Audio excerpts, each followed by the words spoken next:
দুর্গা পুজো যে আপনারা করছেন, আগামীতে করবেন, তা একটু কথা আপনাদের বলে যাই, দুর্গা নামটা কেন হলো? দুর্গম নামক অসুরকে হত্যা করেছিল বলে মা দুর্গা নাম হলো। দুর্গম নামক অসুরকে হত্যা করেছিল বলে। এখন দেখুন, প্রশ্ন হবে, দুর্গা পুজোতে বেশ্যালয়ের মাটি লাগে, জোরে বলুন হা না না। আশ্চর্যের ব্যাপার, অনেকে আমাকে প্রশ্ন করে, প্রদীপ বাবু এ কেমন জিনিস, বুঝতেই পারি না, এই বেশ্যালয়ের মাটি কেন মা দুর্গা পুজোতে লাগবে মায়ের মূর্তি তৈরি করতে? সুন্দরভাবে শুনে নিন, মা দুর্গা পুজোতে বেশ্যার মাটি লাগে কেন, বেশ্যালয়ের মাটি ভালো করে শুনে নিন, যে যেখানে বসে আছেন।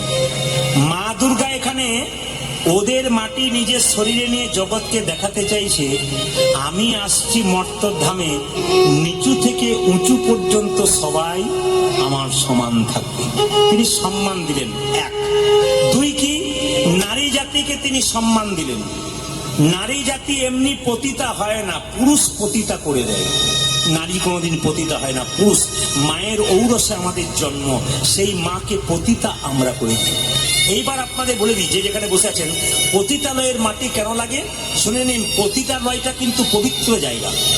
আপনি বলবেন না, কি করে পবিত্র জায়গা হতে পারে, কেন বলুন তো? বলছে হাজার হাজার পুরুষ ওই পতিতালয়ের পাশ দিয়ে পেরিয়ে গেলে পতিতা মেয়েদেরকে কিন্তু খুব খারাপ চোখে দেখে, খুব নোংরা চোখে দেখে কিন্তু ওদেরকে। কিন্তু হাজার হাজার পুরুষ যখন পতিতালয়ের ভেতরে ঢুকে পতিতাদের সঙ্গ করে, এটা জেনে নিন, তখন পুরুষ কিন্তু সারা জীবনের সঞ্চিত পুণ্যটা ওখানে দিয়ে আসে, আর পাপটাকে সঙ্গে করে নিয়ে যায়।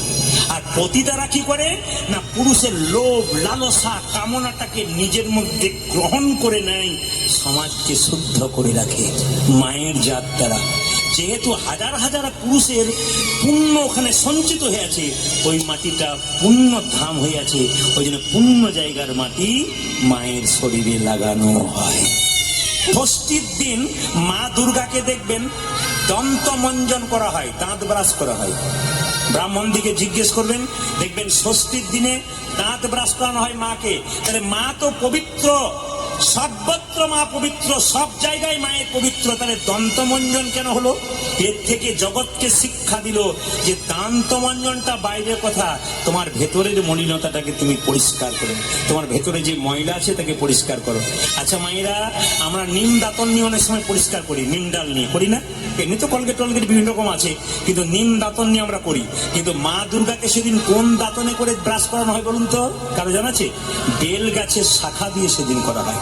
আচ্ছা এবার একটা প্রশ্ন আসবে, কি বলুন তো, আচ্ছা মা দুর্গা যখন পুজো হয় তখন আপনারা সরস্বতী পুজো করেন, কার্তিক পুজো করেন, লক্ষ্মী পুজো করেন, গণেশ পুজো করেন, কিন্তু একথা আপনারা কি কেউ জানেন যে অসুরকে কেন পুজো করবো? অসুর তো শত্রু, নাকি বলছেন? অসুর তো মায়ের শত্রু, আমাদেরও শত্রু, তাহলে অসুরকে কেন পুজো করবো? এই আপনাদের মনে প্রশ্ন থাকে না যে আমরা তো পুজো দেখতে যাবো, অসুরটা কেন পুজো করতে যাবো? ব্রাহ্মণ প্রশ্ন করবে না যে অসুরটা কেন পুজো করবো? অসুরের কেন পুজো হয় সবাই শুনে রাখুন। অসুরের কেন পুজো হয়?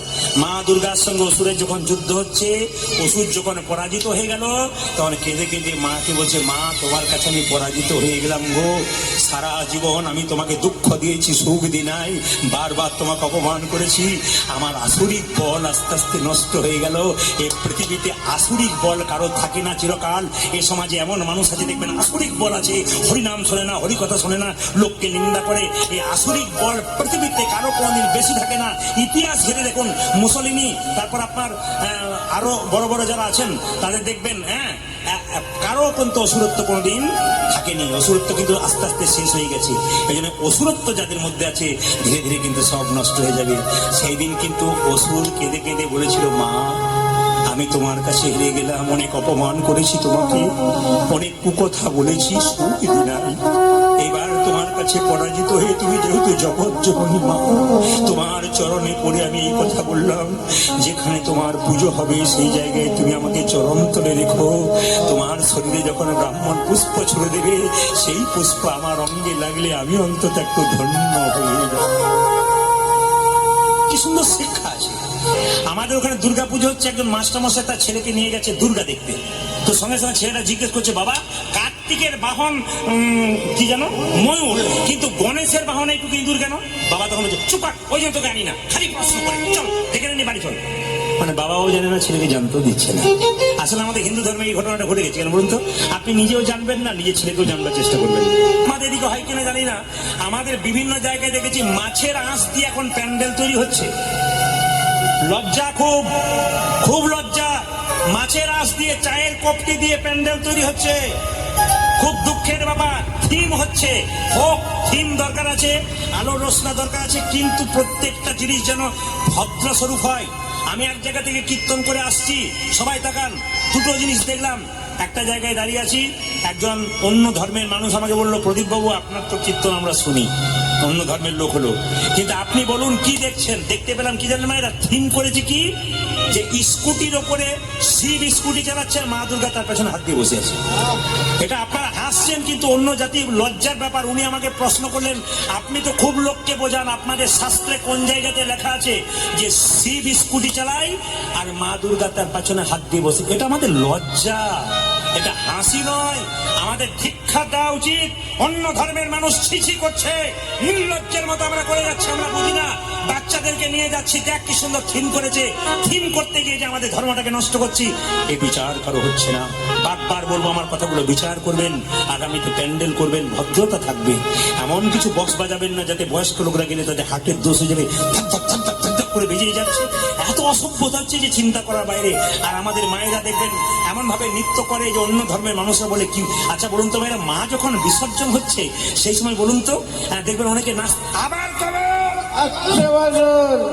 হবে তো, মদ খাচ্ছে, নাচছে, এতে বিসর্জন হচ্ছে না, বিষ অর্জন হচ্ছে। জানেন, বিসর্জন নয়, বিষ, বিষ অর্জন। আমরা বিসর্জন করতে গিয়ে বিষ খাচ্ছি, অন্যায় করে যাচ্ছি। আপনার মেয়ে বাপের বাড়ি থেকে শ্বশুর বাড়ি যাবে, নাচতে নাচতে জানতো ডিজে বাজিয়ে আমার মেয়েকে পাঠাচ্ছি শ্বশুর বাড়ি। তখন আপনি পাচ্ছেন না, জগৎজননী মাকে অপমান করছেন আপনারা। ধর্ম ধর্ম করে খুব লাফিয়ে লাফিয়ে বেড়াচ্ছেন। কিসের ধর্ম করছেন? সব্রত অন্যায় করে বেড়াচ্ছেন। সঠিক পথের দিশা জানুন, সঠিক ধর্ম করবার চেষ্টা করুন, সনাতন ধর্মকে বাঁচানোর চেষ্টা করুন। এমন কিছু নোংরামো করবেন না যার জন্য আমাদের ধর্মটা নিচের দিকে চলে যায়। যেটা বলুন, দুর্গা মাতা কি, দুর্গা মাতা কি, দুর্গা মাতা কি।